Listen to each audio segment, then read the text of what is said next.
and welcome back to Basement Movie Room. We're here with the Rings of Power Episode 4 recap and discussion. We just finished up our Hot D, House of the Dragon, Episode 5 discussion. Mm-hmm. This one is probably going to be a little bit shorter than that one. I really need to change the title of this to Rings of Power. Can you type that in right there? Just type Rings of Power Episode 4 podcast recording. Podcast recording. Podcast. Yeah, it's all good. Yeah, just do whatever you need. Recording. Sorry. All right. Weird update. Angle. All right. So, Rings of Power Episode 4. We open the episode. Well, what did you think about the episode? It was good. I really liked the previous episode. This one kind of took a little step back for me, but there's a lot of goodness in this one too. Yeah, this is a slower episode. A little bit slower, a little bit more of a setup, I think, for the second half of the season is what we're doing here. We're kind of moving forward. This does move the plot along, though, although there's some frustrating non-movement on things. It's kind of like the whole episode probably could have been half an episode and then we get more action, but I like what they did here. Mm-hmm. So yeah, we're just going to hop right into it. We open up with the Queen Regent having like a blessing of babies in like this large room overlooking the great tree and the long, diving platform, as Denethor would refer to it. So nice. All of a sudden she's talking about the babies and how they're the future of Numenor. And all of a sudden there's a little earthquake. And she's like, oh, our island has to stretch its legs. Then there's another earthquake, and it's a little bit harder. She walks out and looks out over the horizon to see great waves coming over and tearing Numenor to pieces. It comes in and just smashes into her, and she wakes up. She wakes up. And she was dreaming, but this is clearly something that we're probably going... we need to know. It's not just a random dream, random nightmare. It's clearly something we need to know, something she knows. And that's the end of that. So there's really not much there. I mean, if you know anything about Numenor, you kind of know that this is a foresight by her. We don't know why she knows this, why she's having this dream. It will be filled in later in the episode. Did you have anything? No, I mean, it's pretty straightforward. I mean, the elf showing up kind of brought all this prophecy, and now she's having these dreams. So I mean, it's straightforward. Yeah, the tree's losing its the tree's losing its blossoms, which doesn't happen. Yeah, it doesn't happen. When it is, it's like a warning of something. So the tree's like speaking to them, and which is a big thing in Middle-earth. The elves, worship trees basically. Like Middle-earth was founded by trees, like the tree of light and the tree of the moon. And they made fruits, and that gave us the sun and the moon. It's a very crazy stuff if you go into the full details of it, and the fact that J.R.R. Tolkien did all that. So much detail, unreal. Yeah. Which is why George R.R. Martin tries to do the same thing for Game of Thrones. Yeah. All right, so the next scene we get to after she wakes up and is Ar-Pharazôn, I guess. I was looking at the titles for these people. Apparently, Tar is like the king title, and then there's Ar, which is like the hand of the king title. Oh, okay. I think, at least. That's what I was getting, because he's Ar-Pharazôn, and there's Tar Palantir, which we're introduced later, which is like King Palantir. Like Palantir is his name, and Tar is like the title. Okay. Of course, we have Queen Regent. She doesn't have a title, but I think she's Ar-Miriel. Is how she would actually be. But I could be wrong about all that. But that's what I was reading somewhere. Interesting. So he's in the market, and he's talking to like the small folk, conversing with them, asking them about their problems. A younger man comes up and is like, oh, what are you doing? Why are you wasting your time here? And he says something really cool, and I wish I could remember the exact line, but he's like, this is the key to being like a good leader is treating the small folk problems the same as the big problem, which is great. The guy's got, I like the guy. He's a really good character. I hope we get a lot more of him. He seems like he's going to be a good one. Yeah, and we come to find out that the younger man who comes to get him, his name is Kimmin. You're going to get more from him later in the episode. So at this point, we move over, if you didn't have anything else to say about that part. So we move over to the guild member that Halbrand? Yeah, Halbrand beat the hell out of last time, and he's having like a speech in the open, in like the little town square or something there in Armenelos is the name of the city. It's right. Numenor is the island. Armenelos is the name of the city. He's having a speech like, "Oh, the queen had the elf in for tea this morning, and elves are going to come. They don't sleep. They don't need to eat. They're going to take our jobs. Take our jobs." Yeah. And Farazan has been warned by Kimmin of this and comes out and is like playing up the speaking man's role. He is so good. He's like, and it's like, "Oh yes, we Numenorians are going to let elves come take our jobs." Like this kind of like this sarcastic type thing, but it's like he's a great speaker, total politician, turns that audience around, and he's like, we're the men, this is our island, we're not going to let elves come here. Just because we have an elf here doesn't mean we're going to let them come here. That's crazy. It's one elf. And he ends up like turning the whole audience towards him. Even the guy, the guild guy who was making the speech, comes up to him and is like, "Yeah, you're right," and shakes his hand. And he's pretty much like, that's how it's done. And then he does the best thing ever: drinks all around. So they get some wine going around. Everybody's drinking wine, and just Farazan showing that he is a slippery politician. But he's good. Yeah. He's very good. He's very smart. He knows what he's doing. Is that Sauron? Yeah, it's Sauron. Pharaoh Sauron. Yeah. So, would you? Anything else to? Yeah, no. I mean, I made a couple comments about that. Just he pretty much did a mic drop on that guy. Yeah. He's like, that's how it's done, amateur. So, he's great. Yeah. Aryan is here to hear this whole thing. Yeah, the sister. I can't tell how she feels about it. I'm not sure if she thinks it's okay or if she I don't know. She keeps a pretty straight face, literally a straight face. Kimmin walks up to her. He spotted somebody he's interested in, clearly, and they have a short, like, kind of flirty conversation between the two of them. He's talking to her. Take some interest in each other. He asked her name, and as soon as he asked her name, the guild, her like guild master comes up behind her. Aryan. He's like, got it. Got the name. Gotcha. Yeah, so clearly we're setting up some kind of possible relationship between these two. They still have her ears covered. Yeah, her ears are covered. Are they going to make her an elf? She's clearly an elf. So are his, though. So, he's clearly an elf, too. True. Everybody who with their ears covered is an elf, including Theo. Speculation. So that's just a little moment between Aryan and Kimmin. There's not much else to say there. The next scene is more important for the episode, and that's Queen meeting with Galadriel.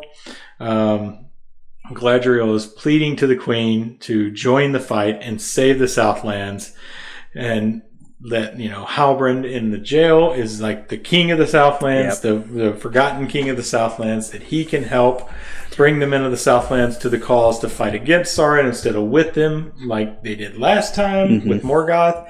And the Queen is having none of it. We've chosen another path. We're not going to do that. Galadriel's not fond of this. Galadriel has a real problem with diplomacy. She just wants everybody to do what she says, and she's used to that because she led the Elven army. She's used to people doing what she says, but she's not used to dealing with humans who clearly aren't going to listen to her. And the Queen's like, we've chosen a different path. We are going to find out why later in the episode, why this is happening this way. I thought it was pretty funny, like when she tells that Halbrand's like the lost king of the Southlands, and she goes, "I guess you're going to tell me that Lindo here is of great nobility or a noble emperor or something, or runic emperor." Yeah. And he goes, "No, just a minor lord." And she did not think that funny at all. And he's like, "Oh, okay." Lord. It was just a good joke. I thought it was funny. So the Queen starts walking away from Galadriel, and Galadriel's Elendil's like, "No, don't do it." Yeah, because he knew she was going to do something stupid. He doesn't say that, but the look he gives her, and we're watching it. It's on the screen right there. She turns around and says, "If you're not going to help me, I want to talk who's really in power. I want to see your father." Yeah.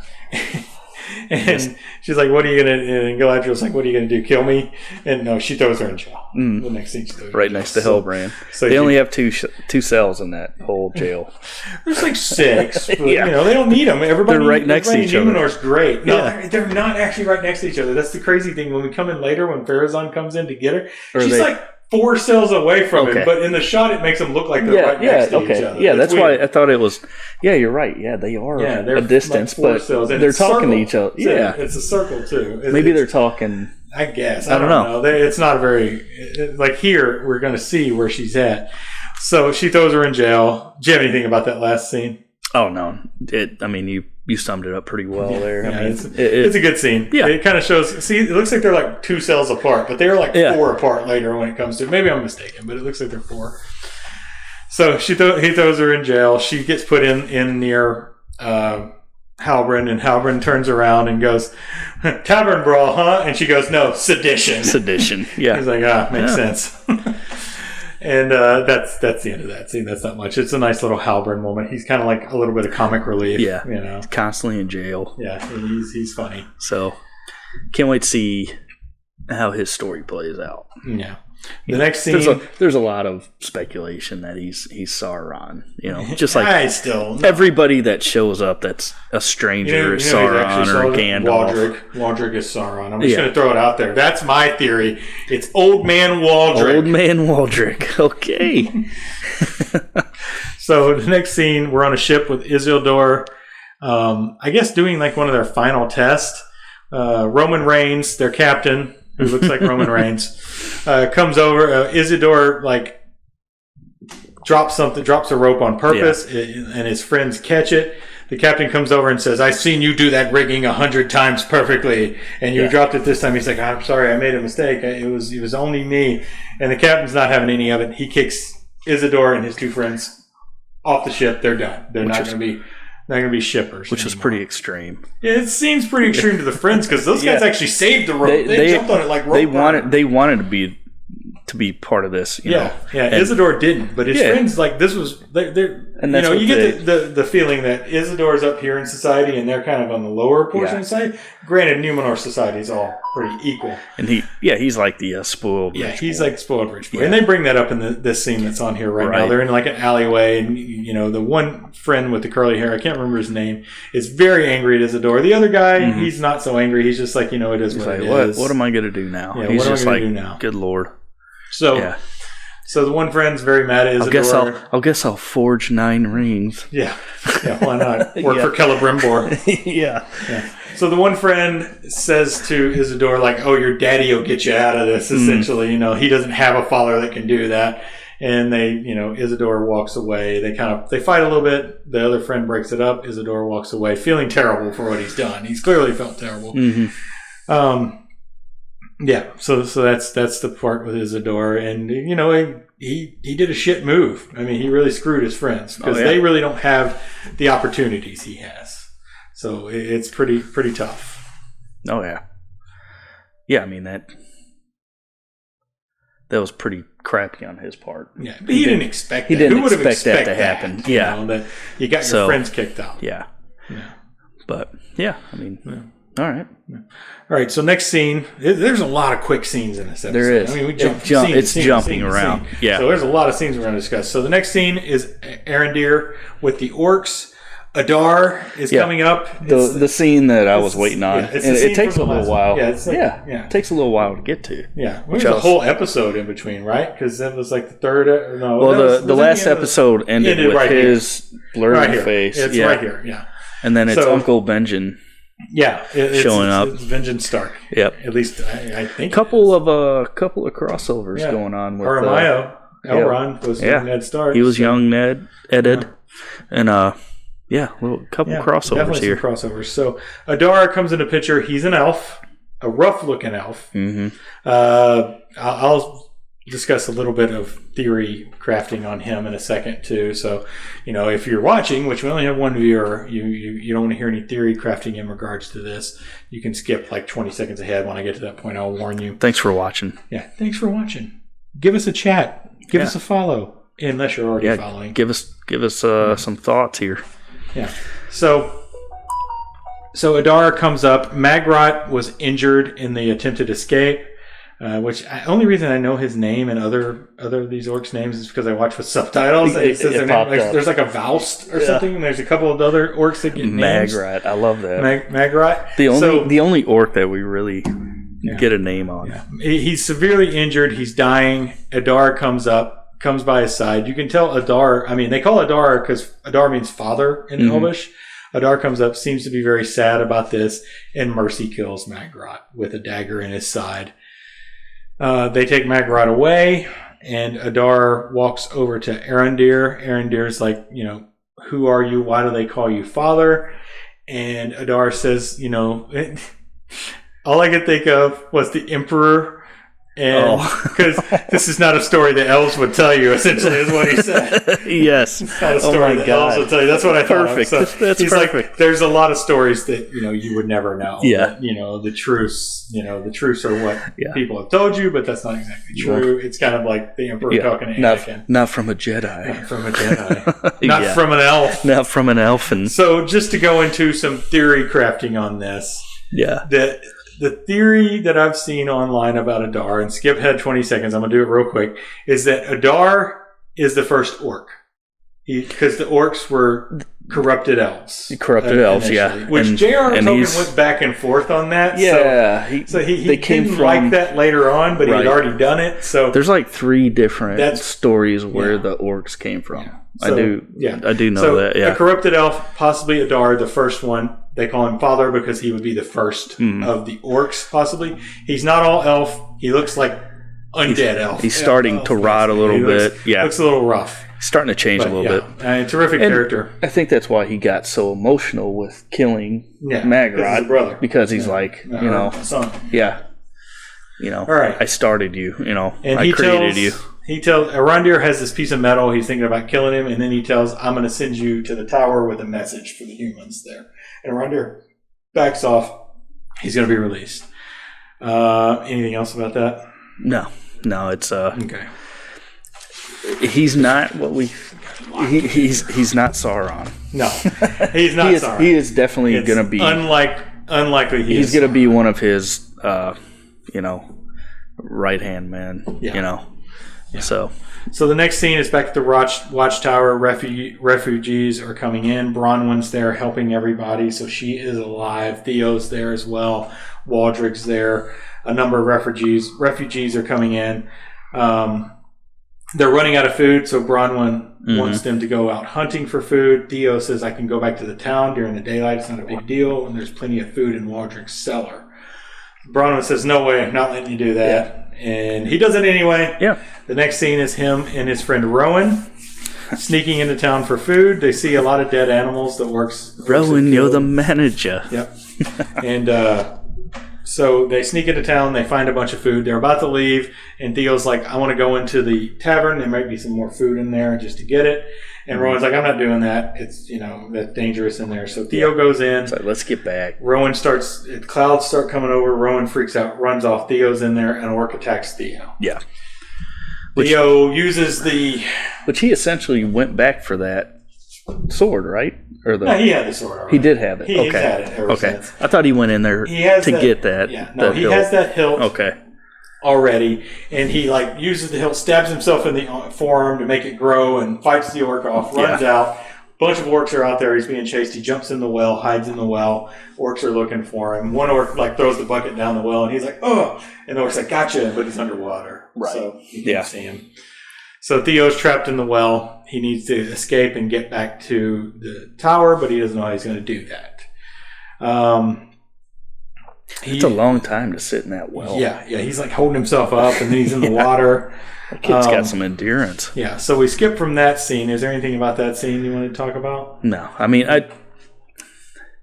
I understand the reasoning to go back into town and help. Yeah. But at the same time, it's like two young children, and one of them that he did it without permission. Clearly, they're looking for him. Yeah. Too. He doesn't know. He doesn't know that. He sort of knows. He's on their radar. Yeah. So yeah, they're looking for the sword, the hilt.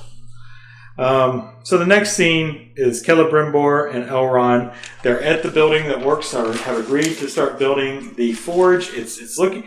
looking like Saruman's tower from the bottom, sort of. I don't think it is, but it has that same kind of build quality. Yeah. It has that same kind of build quality. I don't think it is, but it's a tower that's being built. And there's a conversation between Celebrimbor and Elrond, where Celebrimbor is like, "Oh, you remind me so much of your father just then. I just remembered that," which is weird to say. An elf remembered something he didn't remember, because elves have ridiculously good memory. They remember everything, so it's kind of like a memory came back. And Elrond's father was a very famous elf, and actually not full elf, from what I've understood. Like Elrond's family is not 100% elf. They have a human in their lineage somewhere. Like his father's father or something was a human, or his mother was a human. A little bit of human there. So Celebrimbor and Elrond are discussing how things have gone. Let's get the forward kids back on track. Are discussing how things are going. Everything's going well. Elrond's going to go back to the dwarves and talk to Durin, because Durin seems to be hiding something, and Celebrimbor's like, if he seems to be hiding something, he's probably hiding something. Yeah. So, and Elrond's like, yeah, but what is it? So he's going back. And the next, I don't know if you have anything to say about that scene. The tower's pretty cool. The building of the forge. Yeah, that was pretty nice. Now that you brought that up, I didn't even. Yeah, it's got that same really see that. Design. Until you brought that up. Yeah, like, okay. I thought that when I saw it. You'll see it here in a second. I mean, or you already did. They're supposed to be really close friends, but obviously that that friendship is a little fractured, and they clearly don't trust each other. Well, Durin doesn't trust Elrond, and Elrond realizes that there's something going on there. I don't think Elrond distrusts Durin. He just thinks something's being hidden. That's that little seed of, you see that in the movies, where elves and dwarves just do not get along. This is kind of the start of that, on top of other things that happen. Friendships in there. Some really amazing friendships. So the next scene, Elrond goes to visit Durin. He's not there. Elrond's talking to Disa. He can tell Disa's lying to him about where Elrond is, so he starts giving her the fifth degree, like, "Oh, where's Elrond?" She's like, "Oh, he's mining quartz." And he's like, "Well, he didn't take his quartz hammer." And she's like, "Oh, it's quartz that you would pry, not hammer." Right. And then he's like, "But the climb down there is like a 3-day climb." And she's like, "Yeah, but, Durin's a good climber. He could do it in a few hours. What you could do in a few days." And he's like, "But you're cooking this thing." And she's like, "Yeah, it needs to settle for a while. It's got to sit for, So Elrond clearly knows she's lying. So he hears the kids in the background singing this rhyme. And for some reason, that sticks with him for later. Right. This little rhyme. Yeah, that was kind of... Well, I can't remember how it goes. Like rich crone. Something like... Yeah. Something like that. So, all right. So I'm really enjoying the wife. Disa. Yeah, I'm really enjoying her in the show. Yeah, she's got a lot to do in this episode, too. The next scene is her and Durin. They're talking on a bridge about the secrets and where Durin is in the old mine, he says. Literally, Elrond's like, well, a long way away listening in, like with his elf ears. His elfin ears. Great hearing. And he recognizes the old mine as the old mine under Miramir. And he, from listening in, like these couple of dwarves come up, "Are you lost, elf?" And he goes, "No, I know exactly where I'm going." Exactly where I'm going. And the next scene is Elrond finding the secret area. He finds a wall that clearly people have been walking through because there's footprints. And the kid's rhyme is he uses that. He uses that to get through. He realizes the kids had got that from Durin, remembering how to get the password through. Disa probably said it too. Mm-hmm. Yeah, and he gets through and finds Durin. Durin gets really mad, thinking that this is what you're after. You knew it. Yeah. And everyone's like, I don't know what you're talking about. I'm just trying to find out why you're being dishonest with me. Yeah. And so Durin's like, okay, I believe you. I'm going to show you what it is. You're not after it. I believe that now. And he takes him back. He opens this little crate and introduces us to what the dwarves named the worst name I've ever heard in my life. Grey Glitter. Which reminds me of Gary Glitter, who was like child molester. Yeah. Oh my star, gosh. You know? Oh my gosh. But he says you elves would call Fury it myth load. glitter. Yeah. Myth load. And Elrond's looking He's at like, him. It's a small piece. He's like, no, it's mithril. And we got it. Mithril. We got it. Yeah, we knew it. We knew Mithril. it. Not that we're the only ones. We can't really claim to be the only ones who did that. So it's mithril, and he says it's lighter than anything, lighter than air, and harder than steel. Right. It's going to make great weapons. It's going to advance the dwarves hundreds of years. You know, it's going to help them. And Elrond's like, oh, that's great. You know, I'm not after it. Here, take it back. And Durin's like, no, you keep that as a token of our friendship. Of course, you get that in the Lord of the Rings the mithril vest. Yeah, it's awesome. Yeah, can't be penetrated by swords. You gotta have that. You gotta have that connective tissue. And it's a new ore. I didn't realize it was brand new here. They'd never found mithril before. This is new. They got to go real deep. Yeah. So this is the first appearance of mithril in this show. At least I don't know if canon wise it's earlier, but yeah. The next scene after that, we leave the dwarves and we go back to Earian and Kimmin again. Kimmin comes up to Earian. She's got to clean up after the whole party with the wine and everything because that's just part of her duties. Mm-hmm. And Kimmin, says, "Oh, I'll help you clean up. You do the goblets, I'll do the floors," or something like that. Yeah. Kimmin's got the hots for Earian, clearly. They're a good-looking couple. I wouldn't be disagreeable if they got together. I think Earian's a creation for the show.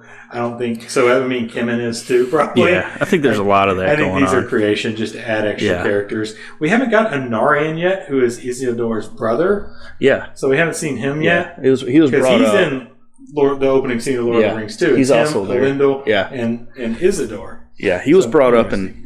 What, episode 3? Yeah, whatever episode they were in that little dining area talking. Yeah, I think that was 3.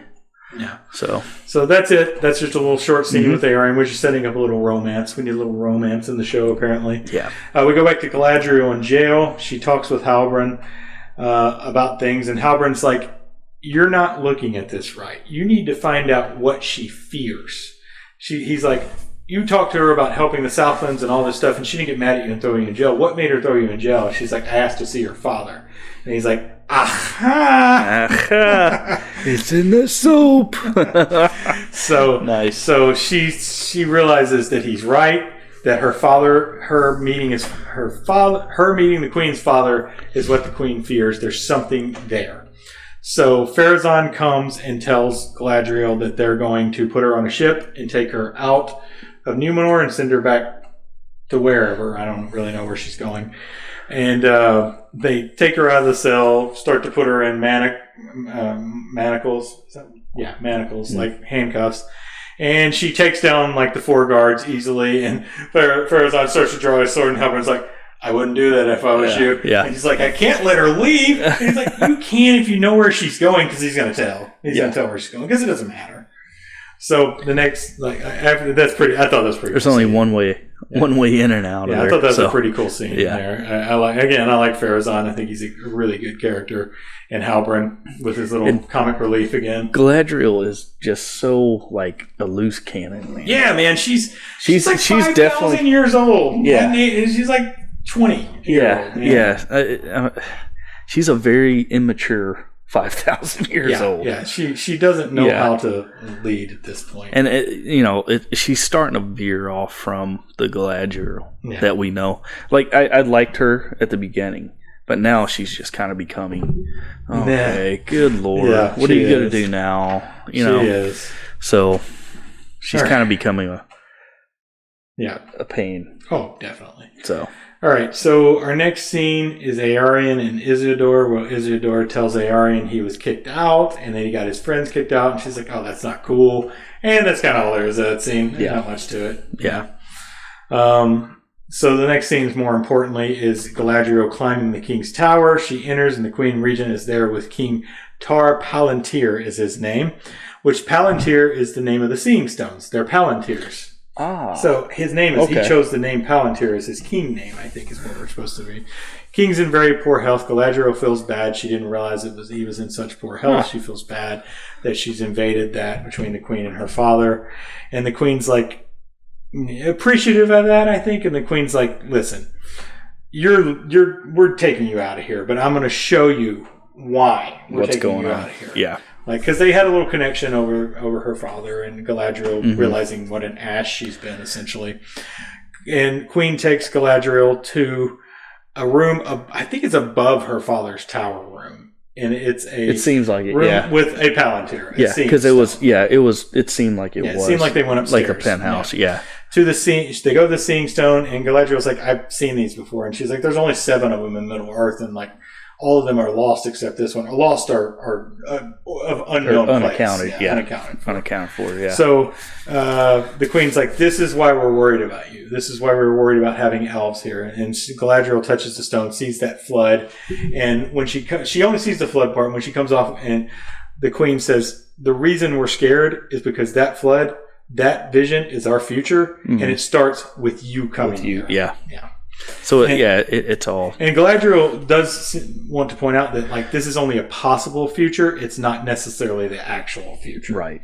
And the Queen's like, "That's why we're trying to get you out of here," and that's the end of that one. Basically, Numenor's not going to fight. Still. That effect that they had when she was looking into the stone was pretty cool. How it kind of I thought that was really really neat. Very cool. Yeah, because all we got in the movies was, Pippin holding on to it and, seeing the eye, we never saw really. Full of a took. Yeah. So, that was another nice little that was a great scene. Yeah. It was a great scene. The next scene, Rowan returns without Theo. Theo's still in the well. Theo's sneaking around. He's gotten out of the well. And the next scene goes back to Theo at the well. Future Navy SEAL right there. He gets out of the well, starts sneaking around trying to avoid the orcs. He comes up, an orc finds him. The orc's about to cut his arm off, and all of a sudden you hear squish, and Arendir has showed up, saves Theo. They begin running through the woods with orc chasing him. Arendir being a complete badass with his bow and everything. And he's still going back to that. I think we made that, the comment in one of the first couple episodes where he holds. It's awesome. Pretty cool. Yeah. He catches that one arrow. He catches it, turns it around. And uses it. Orcs are amazing. Yeah. They finally they run into Bronwyn, who grabs Theo, and they get out into the opening. The sun starts rising. The orcs can't come out into the sun. I thought that was a little silly. It's convenient. It's silly that she showed up in the woods where they were running. Convenient. Yeah, it was like, oh, come on. And then the little Deus Ex Machina of the sun rising, the orcs not being able to come out. Arendir drawing his sword and getting ready for a fight, but the sun comes out and the orcs back off.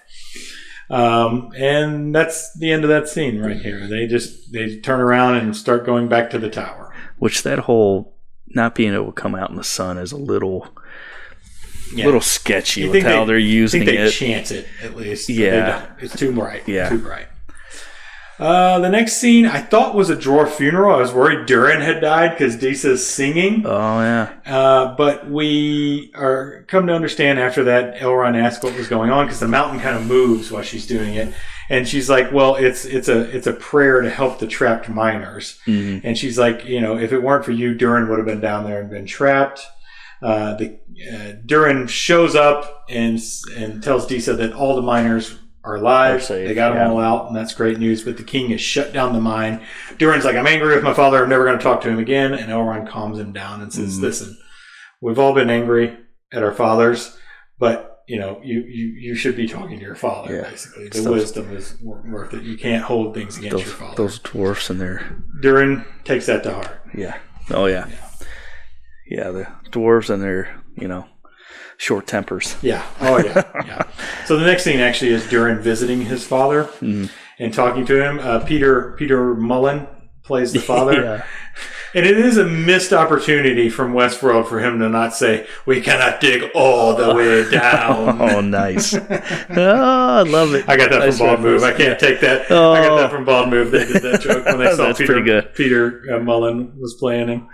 But yeah, so they're talking, and it's kind of the same conversation that Celebrimbor and Elrond had. Like, do you think he's hiding something? And I kind of do. Yeah. But Elrond's, as far as we know, Elrond's not hiding anything. No. So it's just Durin being untrusting. They don't trust each other. Can't trust. Yeah. Dwarves can't trust. So. Yeah. And that's it with that conversation. Durin's telling his father he's going to go back to Lindor, and his father's, yes, go to Lindor with Elrond, find out what he's hiding. Yeah. And maybe it's just going to find out that they're going to make these rings of power. Maybe that's all it is. We don't know. The next scene goes... Ultimately, I mean, yeah, that's where it's going. Yeah. But... So the next scene after that is Arondir tells Bronwyn about the message that Adar gave to him. Leave the Southlands and they can live. Essentially, men get out of Southlands. It's going to be Sauron's territory, which, if you know where the Southlands is, that's Mordor. Yeah. It's Mordor. Yeah. Sorry for the spoiler, that's Mordor. Which is why people are thinking that Hellbrand is Sauron. But and then he, his little scheming with Galadriel, but ultimately, I think he's going to end up being one of the race. Nazgul. Yeah. The Nazgul. Yeah. That makes sense. So, because he is in a sense, he is one of the kings. 9 to the kings of men. So that's my theory on the whole thing. I could be totally wrong. I think you're probably right. But, so the next small scene, Theo and Waldrig are together, and Waldrig's like, I know you took the hilt from my barn, and shows him his arm where he's stabbed himself with the hilt, and he's like, that's a sword for Sauron, to serve Sauron and all this. And he's like all this stuff, and it's like, you're going, we can serve together. And Theo's like, that actor's really creepy. He's a creepy. He does such a good job. He reminds me of the guy in Harry Potter that played like the janitor in Harry Potter. He played Walter Frye in Game of Thrones. Oh God, he reminds me of him. Yeah. Definitely same type of character. And then the next scene after that follows up on that, where Adar's told that the hilt is at the tower. Yeah, that the kid has the hilt. So it's kind of placed together. So that's all there is to those scenes. There's no kind of like follow up to Bronwyn saying, "Oh, we should leave" or "we should stay" or something. We don't know about that yet. The next scene gets back to Galadriel leaving Numenor. The queen is putting her on a small little ship to go out to a bigger ship to be taken away. As that happens, the great tree starts flowering, and flower petals, like when the flood came, are coming across, and the queen sees this and realizes that maybe they're doing something wrong. Yeah. I think is what we're seeing here. And then the next scene, kind of a follow-up to that, is the queen's speech. She's going to escort Galadriel, and that Numenor is going to fight with the men to take on Sauron and save the Southlands. And during this, Elendil is gathering soldiers, and people are volunteering. The first people to volunteer are Isildur's friends that he got kicked off the ship, because this is their chance now. Like, the one friend volunteers. We got nothing else. Like, hey, we got nothing else to do. Got to volunteer, and Isildur raises his hand and volunteers. And that's the end of the episode. Yeah, I mean, definitely a lot going on. Yeah, a lot going on. Yeah, this episode. I mean, this whole show so far is just setting up this world. Oh yeah, and they're taking their time.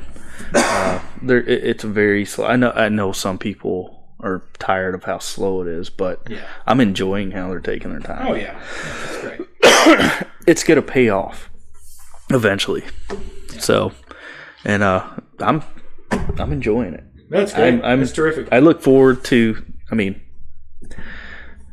Hot D is number 1, and this is number 2. Funny thing is that I'm watching Rings of Power multiple times. I'm not watching Hot D multiple times. You're right.